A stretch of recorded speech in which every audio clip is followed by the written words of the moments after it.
नमस्कार, आप देख रहे हैं कुबेर संदेश और मैं आपके साथ तरलीन सलूजा। आइए आज हम बात करते हैं नीमच की। राष्ट्रीय शिक्षा नीति 2020 की तीसरी वर्षगांठ पर आज नीमच केंद्र विद्यालय पर हुई प्रेस वार्ता। पत्रकारों से रूबरू हुए प्राचार्य अध्यापक जिन्होंने जानकारी देते हुए बताया कि राष्ट्रीय शिक्षा नीति 2020 की तीसरी वर्षगांठ चल रही है। वहीं अब 2023 में जो नई शिक्षा नीति होगी उसके अंदर नए इंफ्रास्ट्रक्चर बढ़ाए जाएंगे जिसके अंदर की गरीब वर्गों को फायदा होएगा।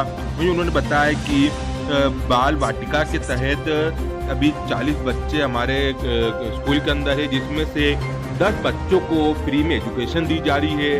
वहीं बच्चों को फ्री में ड्रेस भी दी जाती है। वहीं इनको लेकर उन्होंने बताया कि जो नई शिक्षा नीति आएगी उसके चलते कई प्रकार के इंफ्रास्ट्रक्चर बढ़ेंगे, कई सुविधाएं बच्चों को मिलेगी। और साथ ही में जानकारी देते हुए बताया कि हमारे स्कूल में मात्र 25 रुपये में एडमिशन होता है, 500 रुपये माह फीस है। और जो भी कोई गरीब वर्ग का बच्चा होता है या ST/SC OBC में होता है उनको और कम रेट में एजुकेशन यहाँ मिलती है। तो वहीं कुल मिलाकर जो तीसरी वर्षगांठ राष्ट्रीय शिक्षा नीति की थी उसको लेकर आज केंद्र विद्यालय में हुई प्रेस वार्ता। आप खुद देखिए पूरी खास खबर। आज ये press conference national education policy की तीसरी वर्षगांठ के उपलक्ष्य में रखी गई है। क्या विषय है, क्या चर्चा है? नेशनल एजुकेशन पॉलिसी के उद्देश्य और PM श्री स्कूल बाल वाटिका 3 के खुलने के संबंध में जानकारी दी गई। क्या विशेषता है नई एजुकेशन पॉलिसी? नई एजुकेशन पॉलिसी में बच्चे को स्किल डेवलपमेंट पर अधिक ध्यान देना है और उसको नए कॉम्पिटेंसी बेस्ड, नई कंप्यूटर बेस्ड टेक्नोलॉजी की जानकारी देनी है जिससे वो आने वाले समय में साइबर क्राइम, अन्य जो कंप्यूटर रिलेटेड शिक्षा देनी है, स्किल डेवलप करना है बच्चों का जिससे कि वो आने वाले समय में अच्छे नागरिक बन सके। वार्ता के दौरान सर ने एक बात कही कि बच्चों का जो हल्ला है वो पढ़ाई का हिस्सा ही है। हाँ। सर कुछ दिन पहले केवी के बाहर जो मेन केवी है जहाँ हम अभी खड़े हैं इसी के बाहर एक विवाद हुआ था जिसमें एक बच्चे ने अपनी गैंग के सदस्यों को बुलाया तो बाहर जो है जमकर जो है लात घूंसे चले। तो उसके बाद ये मामला थाने पहुंचा तो ये भी डिसिप्लिन का हिस्सा माना जाता है? नहीं, वो तो इनडिसिप्लिन हो, वो तो इनडिसिप्लिन हो। सर डिसिप्लिन की बात आप कर रहे हैं, विद्यालय के बाहर के डिसिप्लिन वो अलग है सर जी। सर केंद्रीय विद्यालय में क्या नवाचार किए जा रहे हैं न्यू एजुकेशन पॉलिसी के तहत? आप नीमच के केंद्रीय विद्यालय में क्या नवाचार?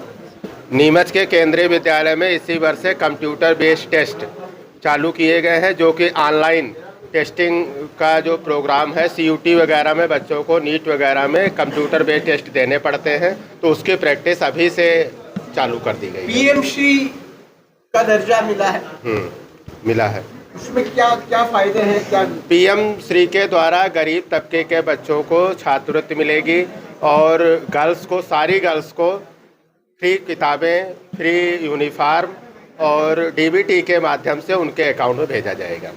Thank you sir. आप आइए, इसका आयोजन किया गया है, क्या खास बातें आप लोगों के द्वारा कहना है? जी सर, एक्चुअल में NEP का जो मुख्य उद्देश्य है छात्रों को एक तनाव रहित शिक्षा देना और जब तनाव रहित शिक्षा वो ग्रहण करेगा तो नेचुरली उसकी जो लर्निंग की पावर है वो बढ़ेगी। और साथ ही साथ इसके साथ में क्या होता है कि जो काफ़ी आजकल देखते हैं बच्चों स्ट्रेस के मारे और करियर को लेकर काफ़ी परेशान रहते हैं तो उनका एक तो स्ट्रेस कम किया जा रहा है, दूसरा लर्निंग के जो नए जो माध्यम है उसके द्वारा उनको शिक्षा दिया जा रहा है ताकि कम समय में बच्चा बेहतर तरीके से सीख सके, खुद के लिए भी समय निकाल सके और खेल पढ़ाई को जो है एक बोझ ना मानते हुए उसको एक अच्छा सा मतलब उसको खुशनुमा माहौल के रूप में उसको मतलब वो पढ़ के सीख सके। Sir syllabus only English medium में रहेगा या इसके अलावा? सर अप टू क्लास 8 हम लोगों को क्या है बच्चों को मातृभाषा में भी उसको पढ़ने की मतलब अनुमति है। उसके बाद से फिर अंग्रेजी, क्योंकि ग्लोबल लैंग्वेज होने के कारण शिक्षा का माध्यम अंग्रेजी अथवा हिंदी हो सकता है और तृतीय भाषा के रूप में एक वो किसी भी विषय को चयन कर सकता है। अभी वर्तमान में जिले में एक केंद्रीय विद्यालय नीमच और नवोदय विद्यालय रामपुरा नीमच है। ये 2 PM श्री विद्यालय है। ये शुभ नाम? मेरा नंदकिशोर पवार, प्राचार्य जवाहर नवोदय विद्यालय रामपुरा नीमच।